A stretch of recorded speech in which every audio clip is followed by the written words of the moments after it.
Welcome and thank you for standing by. I would like to inform all participants that your lines have been placed on a listen-only mode until the question and answer session of today's call.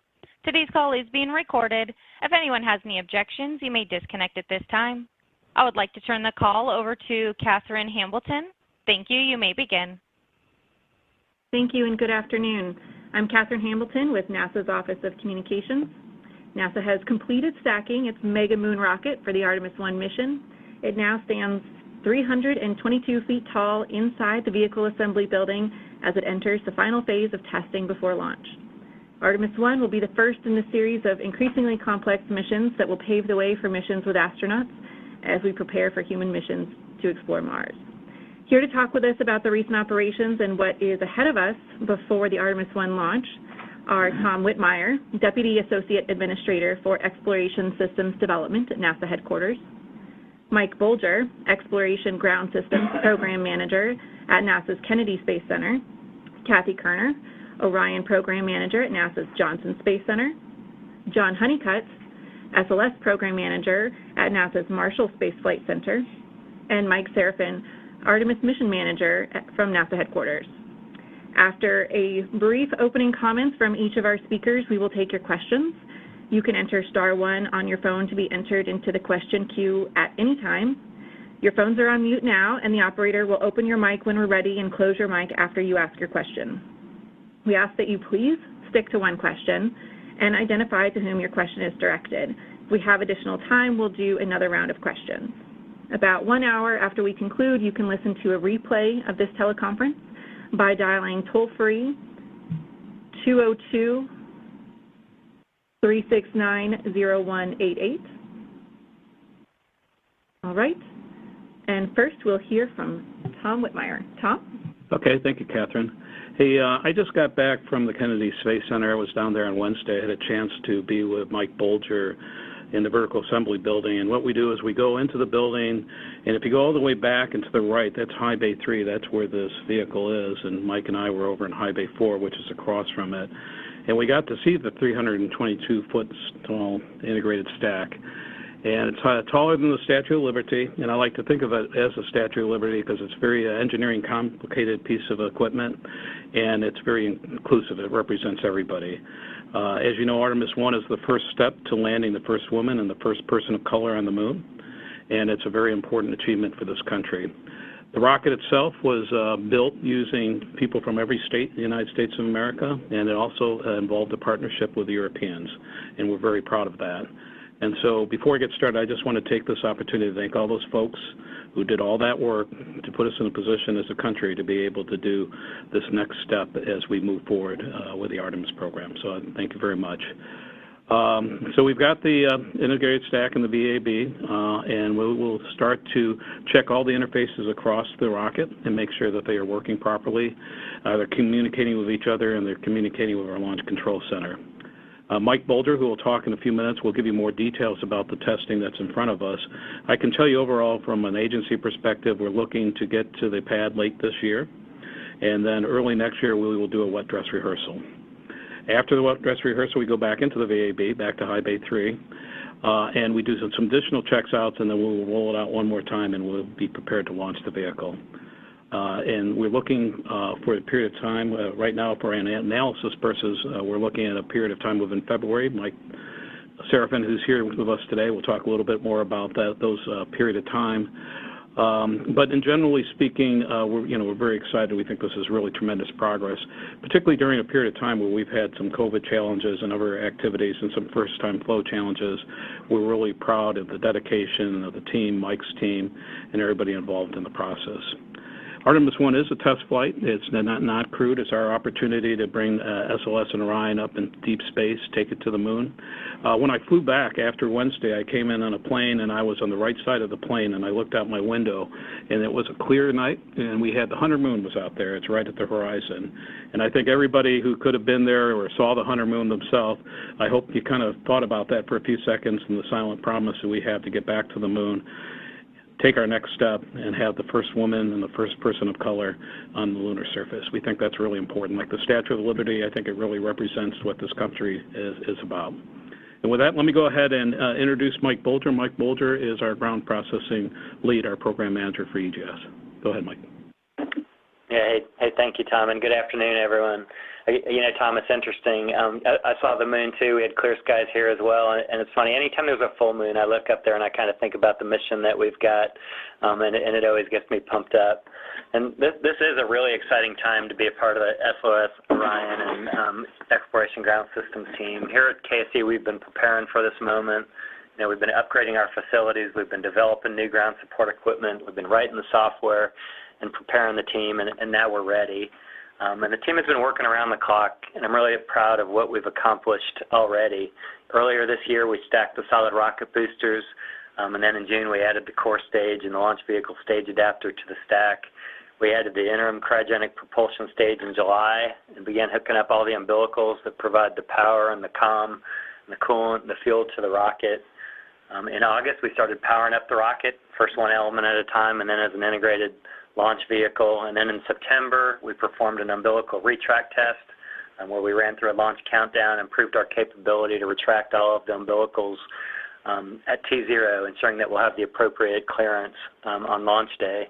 Right after that, we attached shakers and sensors and conducted an integrated modal test and shared that data with the SLS program. Both those tests were really successful. While that was going on, in parallel facilities here at Kennedy, we were fueling the Orion spacecraft and readying it for flight. The launch abort system has been installed on top of the crew module, and the complete Orion system was transported over to the VAB earlier this week and stacked on top of the SLS rocket. Not sure if the pictures are all out there yet, but like Tom said, it's a heck of a sight, and it is really nice to see. And he said we went to High Bay 4. We went to High Bay 4 because the rocket's so big that to fully appreciate it, you need to get a little bit of distance from it to actually see it kind of top to bottom. And even then, we had some of the VAB platforms extended, so we had parts of it obscured. I'm really, really looking forward to the first day when we roll out of the VAB to the launch pad and kind of seeing it in all its magnificence, because it's a heck of a rocket, and Orion's a heck of a spacecraft. So looking ahead, we're in the process of reconnecting all the umbilicals and getting ready for the integrated verification tests that ensure the flight hardware and the ground interfaces are working. We'll start with the Orion power-up this weekend, and then we'll follow up during the month of November, powering up the core stage and the second stage again, and then the entire integrated launch vehicle. As we get into the first week of December, we'll conduct a communications end-to-end test where we'll verify all the communication systems are operating on the ground and in the flight phase. And then teams in Fireroom 1 and the LCC will perform a countdown sequence test before the fully stacked SLS rolls out to pad 39B for wet dress rehearsal. During that test, SLS and Orion will be configured for launch so that the launch team can execute the launch sequence on the integrated system as a risk mitigation for the wet dress rehearsal. So we've been really busy, and we're going to stay busy for a while, and that's the way we like it. We talk a lot as a team about appreciating the moment and about being thankful for this opportunity that we've been given. You know, we recognize the responsibility that comes with being entrusted to prepare the Artemis 1 flight hardware for launch. We do this very much as an integrated team. It's EGS, it's SLS, and it's Orion, and it's all of us working together, and we work really well together. So with that, let me turn it over to Cathy Koerner, the Orion Program Manager, who'll offer a few words as well. Yeah, thank you, Mike. Good afternoon. These past few days and really the last week have been extremely exciting for the Orion program. Not only has the spacecraft successfully joined the Artemis 1 stack with the SLS rocket, which brings us that much closer to launch, but we've also had deliveries of other Orion elements for Artemis 2 and Artemis 3 to the Kennedy Space Center. I'm thrilled with the expertise and the dedication that our teams have displayed in building these vehicles and getting them all to Kennedy. We've done extensive testing with Orion to ensure that the spacecraft was ready for our rollout and then joining with the rocket, and so now we'll be operating Orion systems jointly with the rocket, which will allow us to gather more data for Orion's development work and confirm that really that we're ready to fly. With this first voyage of Orion and SLS, we'll prove out the vehicle design, take all of the experiences from this test flight, and then carry those forward to upcoming Artemis missions, refining our processes and efficiencies and making the changes when necessary. This will be Orion's second trip to space, but the first time into deep space, and it'll be much longer than our first mission, EFT-1, a much more rigorous a mission to the moon, which is 1,000 times farther from Earth than where the space station flies today. And really will demonstrate our capability of our spacecraft in a more extreme radiation environment. We're looking forward to sending Orion off to the moon and watching it perform in the environment it was designed for.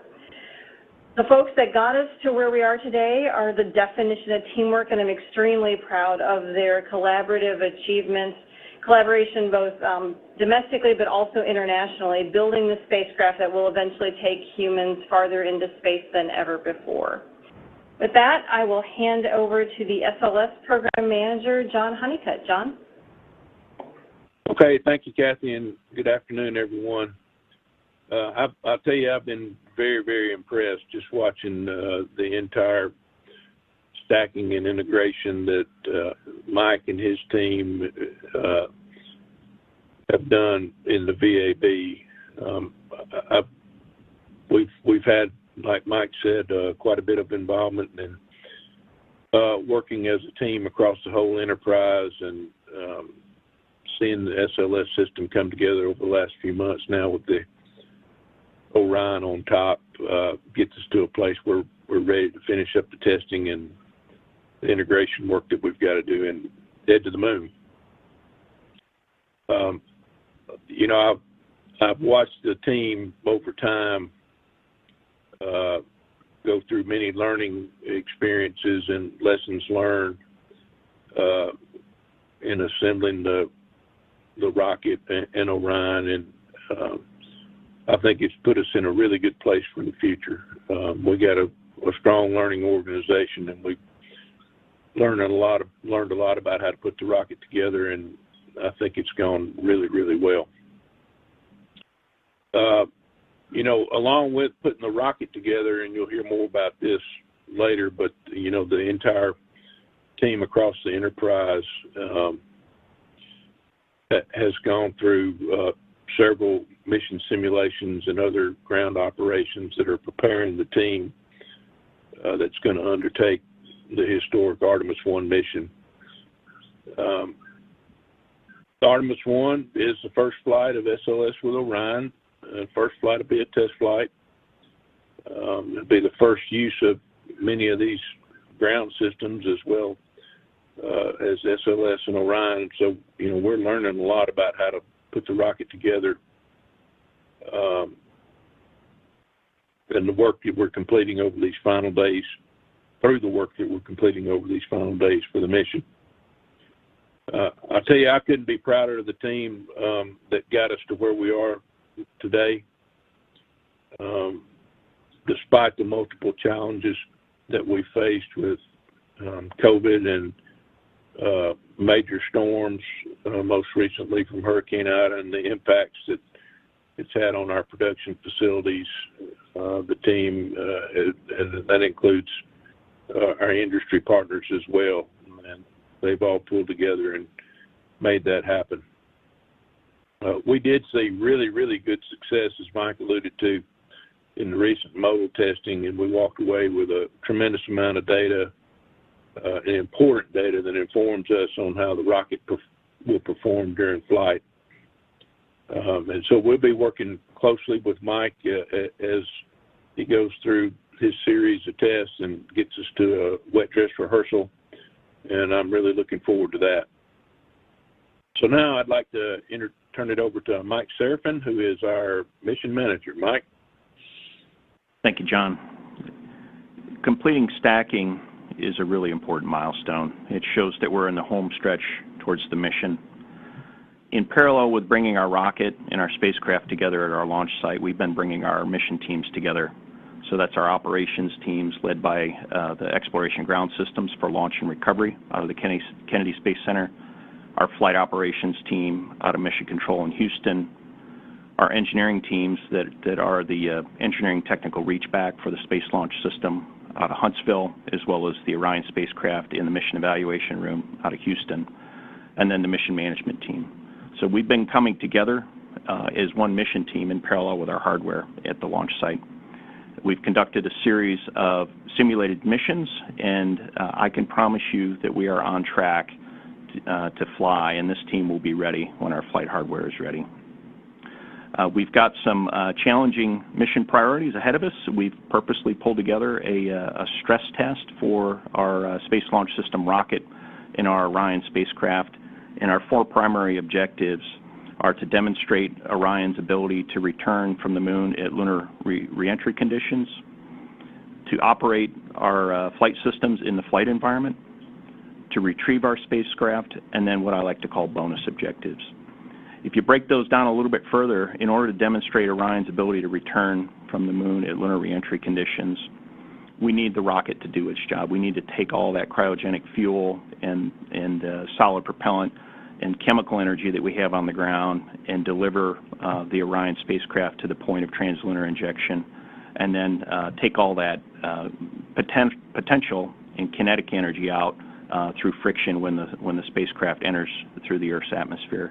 And while we've already demonstrated Orion's ability to fly and re-enter during Exploration Flight Test 1, when we come back from the moon, it's going to come back far faster and far hotter than we did on that high Earth orbit mission.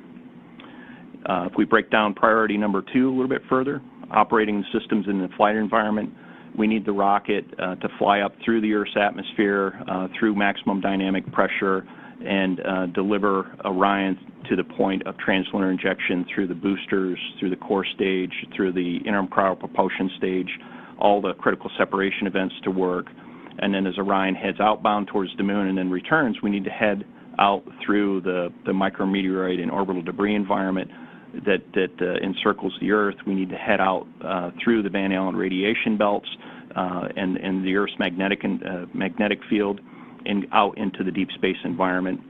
We need to propel and power ourselves in the deep space environment where it's far colder than we see in low Earth orbit. We need to communicate and navigate above the global positioning navigation satellites that most terrestrial and low Earth orbit users use to navigate, and we need to communicate in the deep space environment in and about the moon. So we only for a short period of time have the space network and the tracking and data relay satellites available to us to command and control and communicate with our spacecraft. So we're going to be using the deep space network to do all that. Our number 3 priority, if you break that down a little bit further, retrieve the spacecraft. That is an important objective because we physically get Orion back. We get to look at the heat shield. We get to see if there were little hot spots or erosion that weren't picked up by the flight instrumentation that's buried in the base heat shield that we're going to gather data on.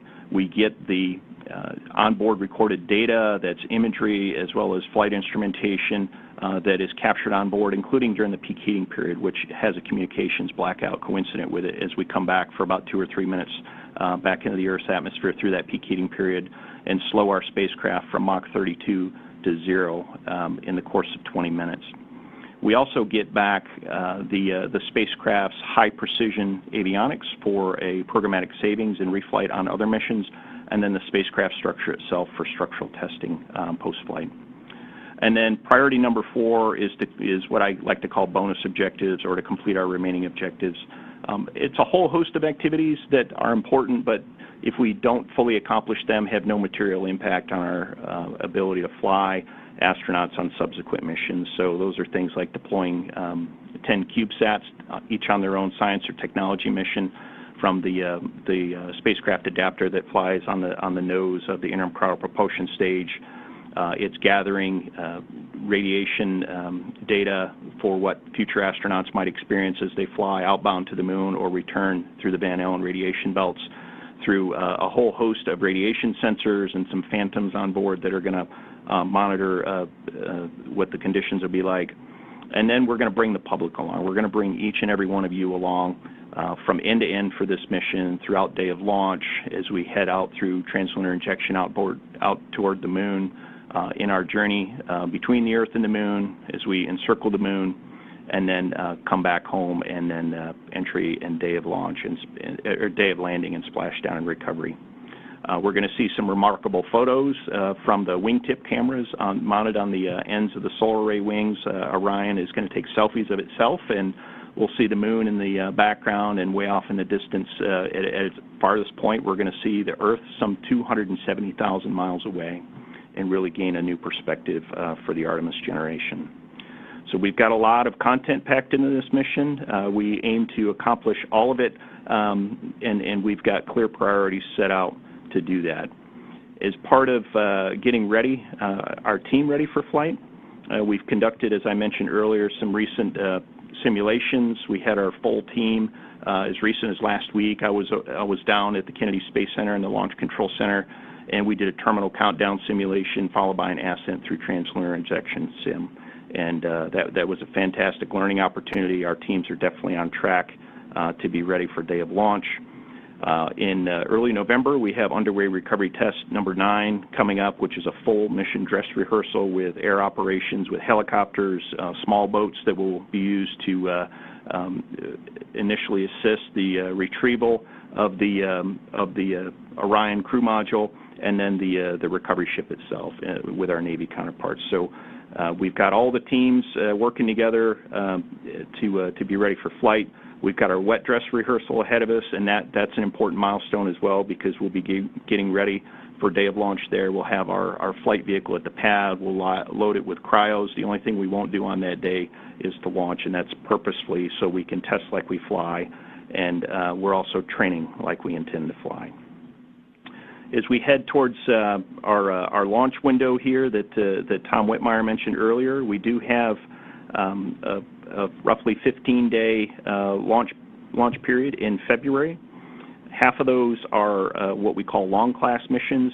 Duration is about 6 weeks, where we'll spend a little bit of extra time in the distant retrograde orbit to set up landing lighting conditions at the splashdown zone. And then the second half of that window is what we call short class missions, which is about 4 weeks in duration. We know exactly the duration of each mission opportunity. It's day dependent, and it's really tied to some of the objectives that we have. So our teams are off preparing for these scenarios and all the various mission phases, and the specific mission duration again is going to depend on the day that we launch. So we've got all the right team members in place, and we're on track to ensure that we'll have a successful mission. So that's it for me, Catherine. I'll turn it back to you. Thank you, Mike. We'll now begin the question and answer portion. Please remember to stick to one question and identify to whom it is directed. If we have time, we'll allow reporters to ask a second question. Again, you can enter *1 on your phone to be entered into the queue at any time, and you can enter *2 if you'd like to be removed from the queue if your question is answered while you're in the queue. All right, so first we will start with Bill Harwood from CBS News. Yeah, hi guys. I think this is maybe for Whitmore. I mean for Mr. Sarafin. I'm not sure. And pardon me, my voice is a little messed up this morning. Can you tell us when the February period, the launch period, begins and ends? And is there a target date for the wet dress rehearsal? I appreciate that. Thanks. I'll take the first part of that one, Tom. So this is Mike Sarafin. So the February launch period opens on the 12th, and our last opportunity in February is on the 27th. Okay, Bill, in terms of the wet dress rehearsal, we're looking to do it earlier in January. We don't have a specific date set right now. We've got a number of steps we've got to do to get ready for that test. But right now, that's the time frame we're thinking about. Thank you very much. Our next question is from Stephen Clark of Spaceflight Now. Your line is open. Hi, Stephen Clark, Spaceflight Now. Just to follow up on Bill's question, I'm wondering if Mike Sarafin also has the dates for the follow-on launch periods in like March and April, and do you happen to know the launch time if the launch were to occur on February 12th? Thanks. Yeah, hi, Stephen. Yes, we do have what we call a rolling analysis cycle that, if we don't make the February launch period, we're going to be prepared and have that trajectory data and mission plans in place should we need that.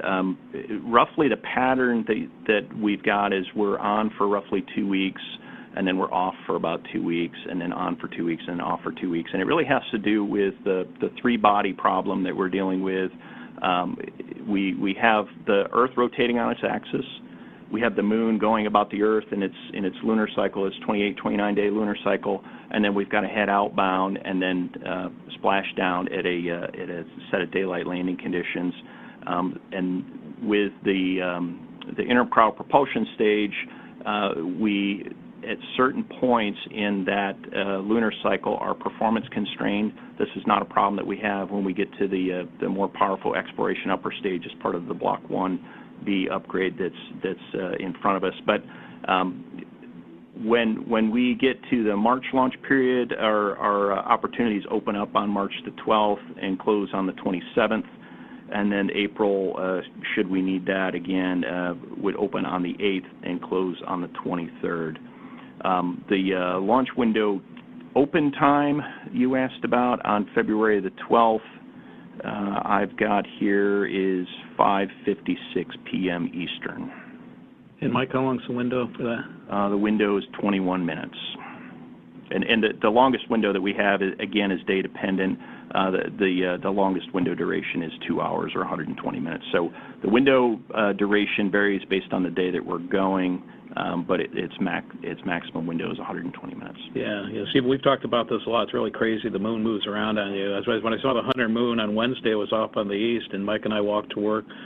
Thursday morning, it was off to the west, so it's going to be very interesting because we got this three-body problem, and it drives a lot of our decisions in terms of when we launch, and it'll move around, and windows will get bigger and smaller. So it's a good question. Thank you. Our next question is from Michael Sheets of CNBC. Hi, this question is primarily addressed to Tom Whitmeyer. I'm curious, given this is a taxpayer-funded program, what NASA's estimated total cost of the Artemis 1 mission is? Thanks. Yeah, we have, of course, we're really a transparent agency. We have a lot of reports out there right now, and I'd kind of reference you to them. There's different ways to look at the cost of the mission, whether it's the development cost, the test cost, operational cost. I would really just refer you back to what's publicly available information in that area. It really depends on how you ask the question, and so that would probably, I don't want to give you a number that's any different than already out there, and I think there's a number of reports right out now that you can just take a look at and see what they've got. Thank you. Our next question is from Eric Berger of Ars Technica. Your line is open. Excuse me. Hi. Thanks very much for doing this. Probably a question for Tom Whitmeyer, but maybe Mike Sarafin. Can you talk about what will be different from this wet dress rehearsal versus what was done in December 2020 during the green run tests? Should we expect that since you've been through this process a couple times now at the core stage that this process will be fairly smooth, or lots of things going on that maybe make it a little more challenging and sort of, experimental in that sense? And then when would you need to be complete with this wet dress rehearsal to meet that February launch window? Thank you. Okay, Eric, let me start, and I'll let Mike Bolger kind of add some more details. He's the expert for the ground processing activity. What we did at Stennis was really a test of the vehicle, and John Honeycutt would do a much better job than I would describing all the different system parameters that were demonstrated in the core stage performance. It was an excellent test. Actually, the core stage performed very well. When we're at the Cape and we get out to the pad, we have to demonstrate the systems that are at KSC in terms of their interface with the vehicle. We want to see how the ML performs. We want to practice our cryosphere loading and unloading. We go through a couple operations for this wet dress that we would do differently for the actual launch. And we have a lot more flexibility because we can work issues and demonstrate all the systems and end-to-end system integrity all the way from the LCC out to the pad and back. And so I'm going to let Mike talk a little bit more about it, but that's, Eric, at a really higher level, that's what's unique to the wet dress. And Mike, you can add to that. Yeah, sure. So yeah, the test is a full cryogenic tanking, of both the core stage and of the ICPS, and then also a drain for the stack. It will contain a recycle demonstration where we'll basically recycle our count. Ultimately we'll count down to just under T-minus 10 seconds, right before the engines would fire, and then we'll cut off. It's a good test.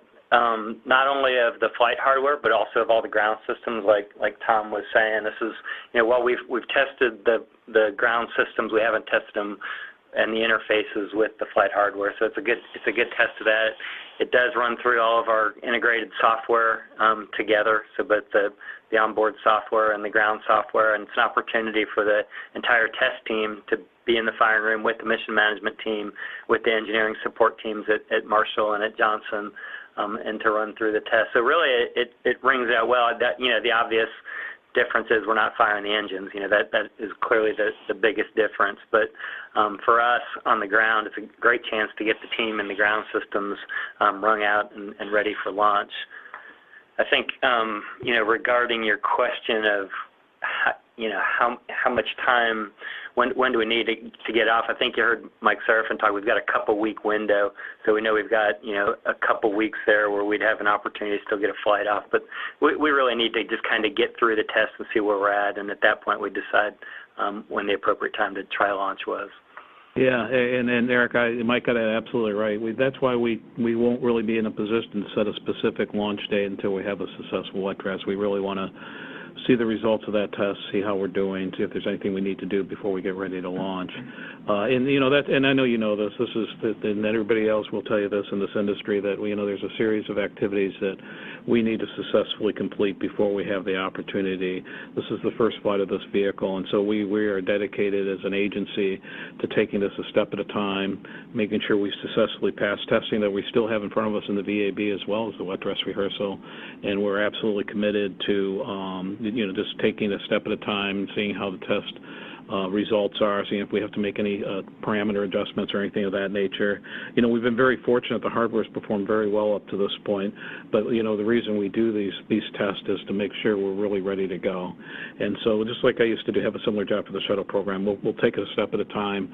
We'll go through these tests. We'll see where we're at, and we think we're in a good position for the agency really to set a launch date after the wet dress rehearsal. Thank you. Our next question is from Mark Carreau of Aviation Week and Space Technology. Thank you. I believe my question's for Tom Whitmeyer. The federal government's currently under a continuing resolution. I'm just wondering if that imposes any kind of constraint on the planning and preparations for the launch of Artemis 1. We do not anticipate that will have an impact for what they call a critical set of activities, and so we're exempted from some of that. It may impact some of the other activities that aren't associated with the launch, but it won't. That won't be an impact to the launch for us. Thank you. Our next question is from Philip Sloss of NASASpaceflight.com. Thanks. I think this is for Mike Bolger and Cathy Koerner. I know we heard about the SLS program just completed their design certification review last month, and is getting ready for the flight readiness review, the building blocks of the flight readiness review. For the EGS and the Orion programs, can you just tell me where you are? Have you completed the design, sort of the equivalent of the design certification review for this Orion and for the ground systems getting in your lead up to the flight readiness reviews? Thanks. Cathy, do you want to start?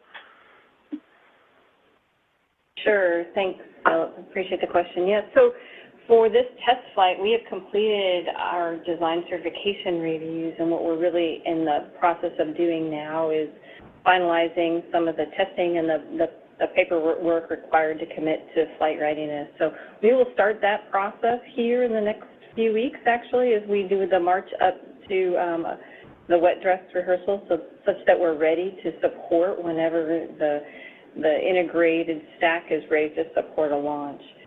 Now, this being a test flight, a lot of the mission activities and the data analysis and the things that we get out of this flight will feed into our design and certification readiness for the Artemis 2 mission when that happens. So we'll be anxious to see this mission be successful and get the test data back from this flight and fold that into our readiness for the next crewed mission.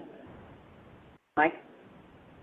Yeah, thanks, Kathy. And yeah, from a ground system standpoint, we really kind of DCR our ground systems, system by system. We've completed 75 out of 76.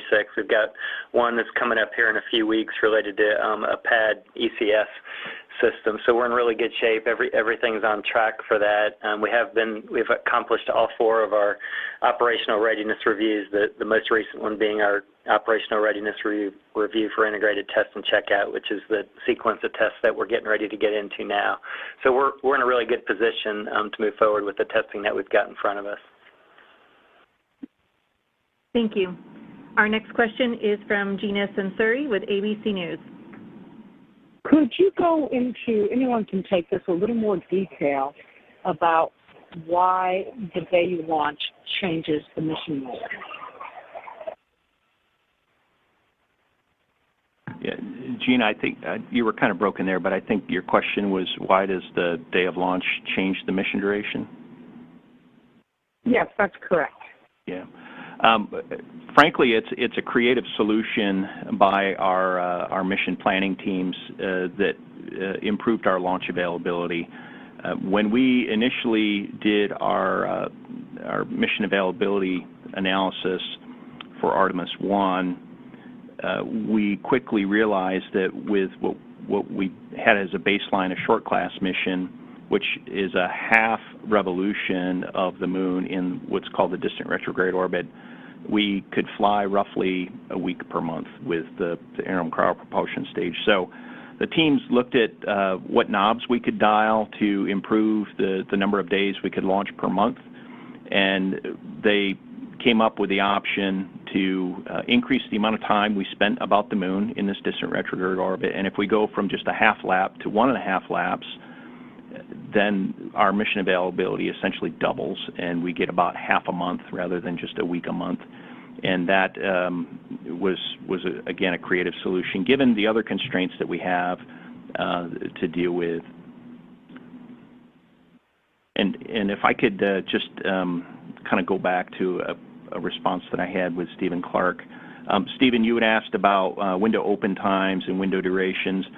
I will caveat that is based on the analysis data that we have in hand, and the closer we get to flight, the more the team will sharpen their pencils. So those times and window durations could change a minute or two, so I just wanted to add that caveat. Yeah, and Mike, I would just add, during Apollo they had the ability to circularize and then go off to the moon, which offers an opportunity every day. We're really looking forward to Artemis 4. We'll have the exploration upper stage on the vehicle. It'll be a very powerful rocket. That's the point where we can start circularizing our orbits before we do our translunar injection, and that's when we will have a lot more opportunities. So I think we're doing pretty good. We'll have good opportunities here for these first 3 missions, but we're really looking forward to having that more powerful rocket that's on its way. Thank you. Our next question is from Amy Thompson of Space.com. Hi, thank you so much for taking my question. I think maybe this is for Mike. I was wondering, based on, I guess, the vehicles Orion and SLS are fueled, are there any constraints on when you have to launch based on that? Thank you. So there's a number of constraints in play on day of launch. We are limited based on the amount, and Mike Bolger will probably add a few more words on this, by the amount of liquid hydrogen that we have, which kind of dictates the amount of time that we not only can sit on the pad for a given launch attempt, but also the interval between launch attempts. This rocket is so big, and we need so much liquid hydrogen that our current infrastructure at the Kennedy Space Center just does not support an everyday launch attempt.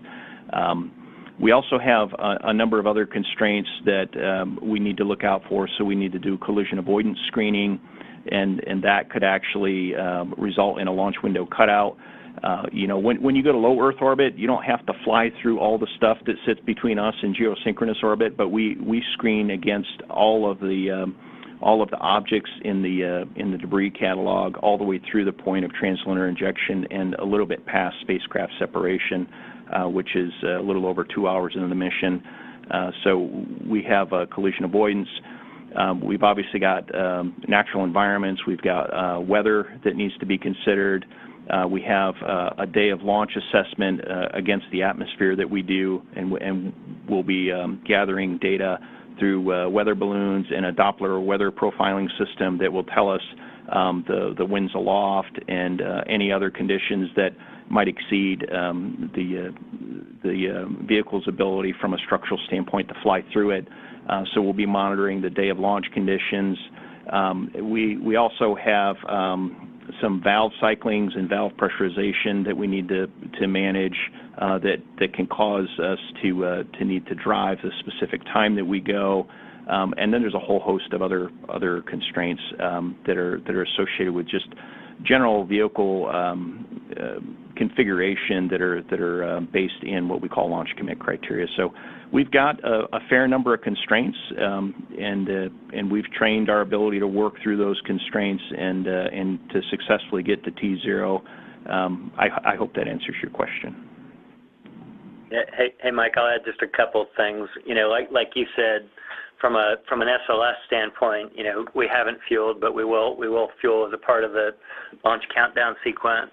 And then, you know, if we were to not go on the first day, we have a 48-hour scrub turnaround capability, and then we would have a third launch attempt 72 hours after that. We are currently upgrading our infrastructure here, adding a new 1.4 million gallon tank, which, you know, initially we were thinking was required for Artemis 4, but we're realizing it does give us some additional capability to improve our turnaround times and support longer launch windows beginning as early as Artemis 2. So that's kind of from an SLS side. On the Orion side, and Cathy may want to pitch in some more, but since we fueled back in our multi-purpose processing facility, we started I'll call it a soft clock of 400 days. We wanted to get a launch off, and that clock would come up in June of 22, but it's a soft clock. We've got an opportunity if for whatever reason we weren't off by June for the engineers to go do the analysis and hopefully get us good to go for launches after that.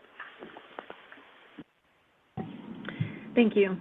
Our next question is from Lauren Grush of The Verge. Hi, thank you so much. I'm curious if these updates on schedule for Artemis 1 have any effect on the launch date for Artemis 2, or if that's still scheduled for 2023, and what is the minimum turnaround time that you need between these two launches? Thank you. Yeah, Lauren, we're still looking at the Artemis 2 schedule. You know, there's a lot of things associated with Artemis 2. This Artemis 1 flight's an uncrewed flight. Artemis 2 is a crewed flight. We have a lot of additional systems that we have in the vehicle that Cathy could talk about.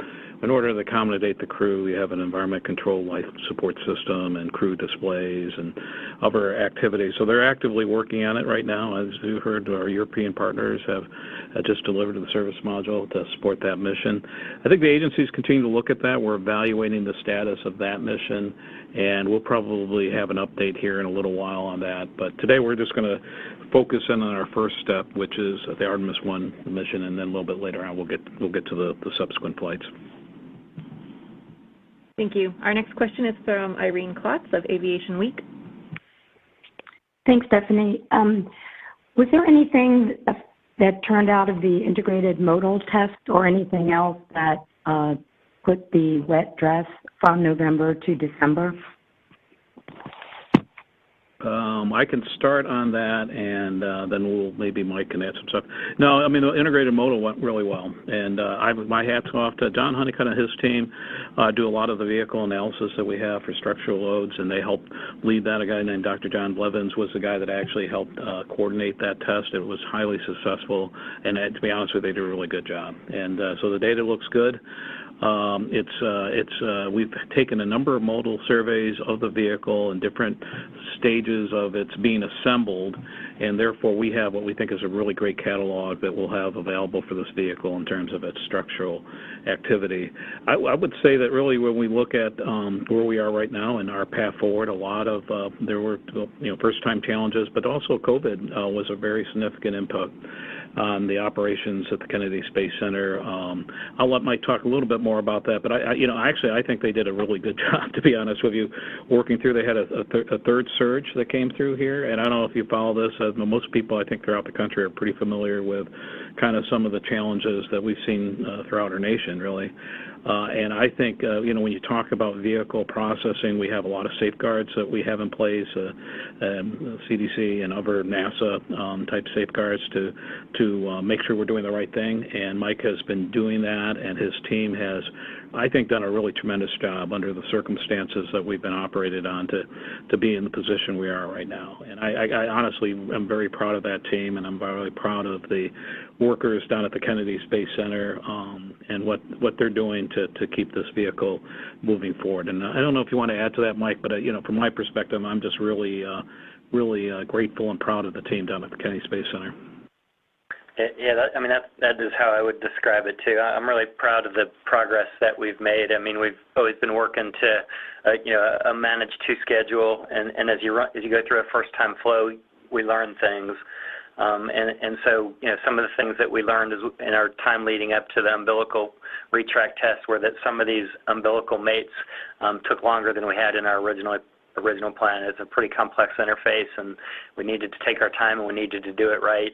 So we learned that through the getting ready for the umbilical retract test. Obviously, that test disconnects all the umbilicals, so now we've got to reconnect them all back. So what we built into our forward plan was based on the lessons that we learned leading up to it.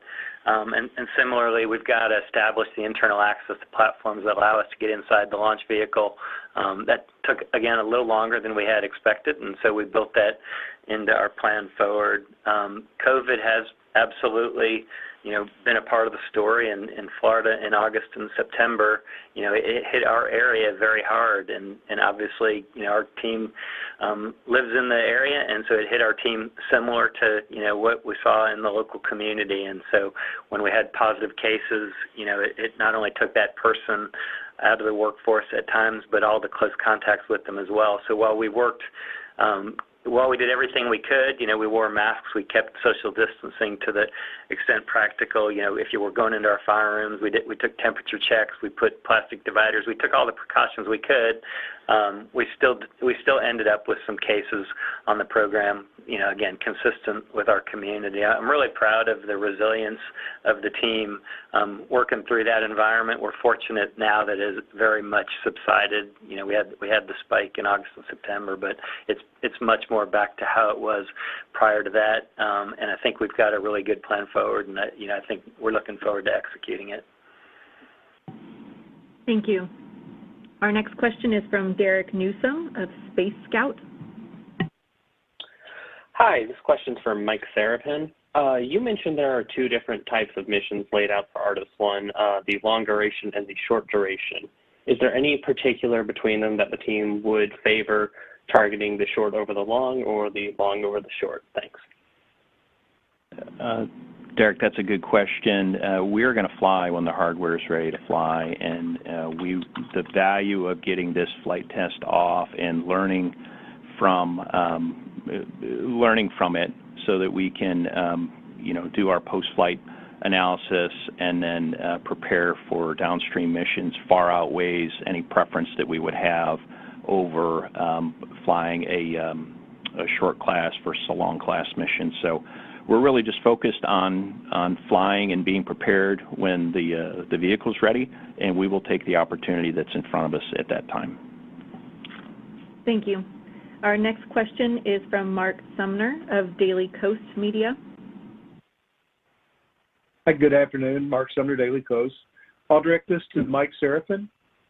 Around the time of the Green Run, there were reports that NASA was looking at bypassing the uncrewed mission and putting astronauts directly on Artemis 1. Did that receive real consideration, and are you still tempted? Yeah, this is Tom. I'll take that one, Mark. No, I think at one point, that's something that was a long time ago. Right now we are very committed to proceeding as we are proceeding, which is uncrewed test flight. I think that's a good decision the agency made. We always look at different types of things. It's been a long time since we even thought about that, so I don't think. But I think right now, we've been on a very clear path for a while now that we think it's important to get this test flight, and then we've really taken a lot of steps that were really important. We had committed ourselves to a full duration green run test at Stennis. That was a very big commitment on the part of the agency.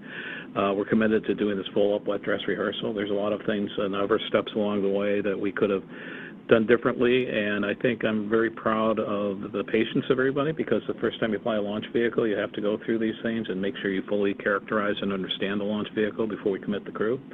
And I think the agency has shown good temperament, good patience, and really taken things a step at a time.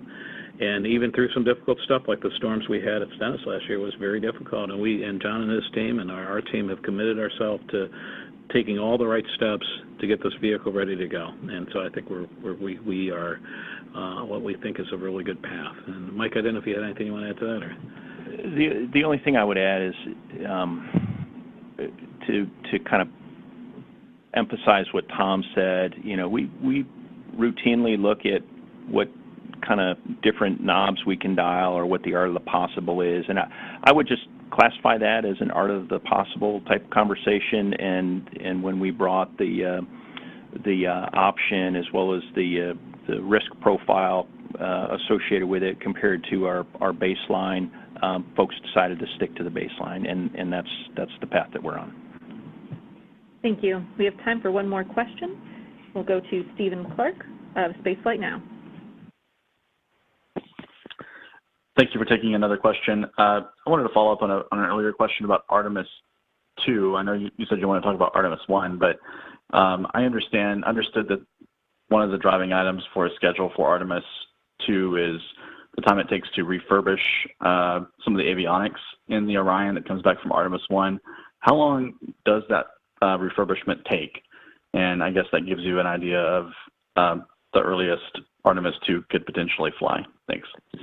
Yeah, and Stephen, I'll try that, and I'll let Cathy talk a little bit too. We really will be coming forward with we have an independent schedule assessment that we've done on the Artemis 2 mission. We'll be coming forward with that here in a little while, in a matter of weeks. And so we have a reporting process that we go through. I think that will answer any questions you have about the Artemis 2 mission, and it's independently reviewed. And we baseline, because we added some new content, quite frankly, to the mission that make it a more comprehensive mission with rendezvous and prox ops to buy down some risk for the program. And so Cathy can talk a little bit more about it, but there's really a lot of things. People tend to think about like turnaround times and avionics and stuff. I don't look at it that way. I don't think Cathy looks at it that way. We have a whole bunch of stuff we got to do with that crew capsule to get it ready for flight. And so we look at the totality of all the different things, and I don't think any one thing is the thing that really drives the schedules that we're looking at. It's a lot of eclipse, it's avionics, some crew-specific stuff, some new software, all types of things that are very unique to that crewed mission. And so when we do our independently reviewed schedule assessment, that was all taken into account. And we're not ready to report on it, but we will be reporting on it here in the next few weeks, and then there would be a better time to answer your question. Cathy, did you want to add anything to that? Yeah, absolutely, Tom. Appreciate it. So the non-core avionics that we're going to reuse between Artemis 1 and Artemis 2 is just one of many factors that we look at as we're preparing the Artemis 2 vehicle. The systems are different on Artemis 2 because we have the environmental control and life support systems that we'll be using for the first time, and those we're learning how to build and we're learning how to install and to test, and so that process is a highly integrated process. So it'll be a lot of first-time activities for the Artemis 2 mission that we'll be doing. Tom also mentioned software. All of the environmental life control and life support system has software associated with it, and that's new and different software than we're flying for Artemis 1. So there are still a lot of activities that we have that we're running in parallel as we approach Artemis 2. Artemis 1 test data and analysis is another factor that we have to take into account. The actual Artemis 1 spacecraft, parts of it will be used in subsequent testing to verify and certify that we're ready to fly crew for the first time. So we have a number of factors that all play together there isn't any one of those, I would say, that is driving the schedule today. It's really a combination of all of the activities that are first-time activities and things that we're learning and doing for the very first time that really is going to play into when we can launch the Artemis II mission. Yeah, and let me add one more thing, and this is, if you talk to the folks in the Science Mission Directorate, they'll talk about this as well. You know, we had a COVID pandemic crisis, and it's very interesting when you look at that. What we found is that as we're preparing for this Artemis II mission, we literally had countries like Germany and Italy that had to shut down for periods of time. We had situations in our country. We get a lot of manufacturing in places like east of Los Angeles and stuff like that, where we really had a difficult period of time, and that really did have an impact on our ability to get some of the hardware in the door. I think Cathy and her team does an excellent job once we have everything that we need to build the spacecraft, but you have to build it in order, and we had a very complex, supply base, and so they, not complex, but we have one that is in parts of the country that were really impacted by COVID. So I think part of the Artemis II story is really kind of, just catching up with that as well, that we've got the hardware. The good news is most of it's now available to us in the ONC, and Cathy has a great team working on it. But we did, and I don't think there's anybody in any of our spacecraft that's been in development during this period of time would given you a different answer to that question. That was something that really impacted us. Thank you. Thank you all for joining us today, and you can listen to a replay of this teleconference in about an hour by dialing 203-369-0188. That's 203-369-0188. The replay will be available for 30 days.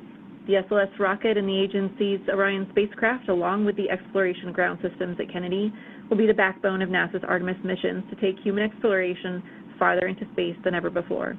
To learn more about Artemis, follow our progress to the pad online at nasa.gov/Artemis program. Thank you again, and have a great day. That concludes today's conference. Thank you for participating. You may disconnect at this time.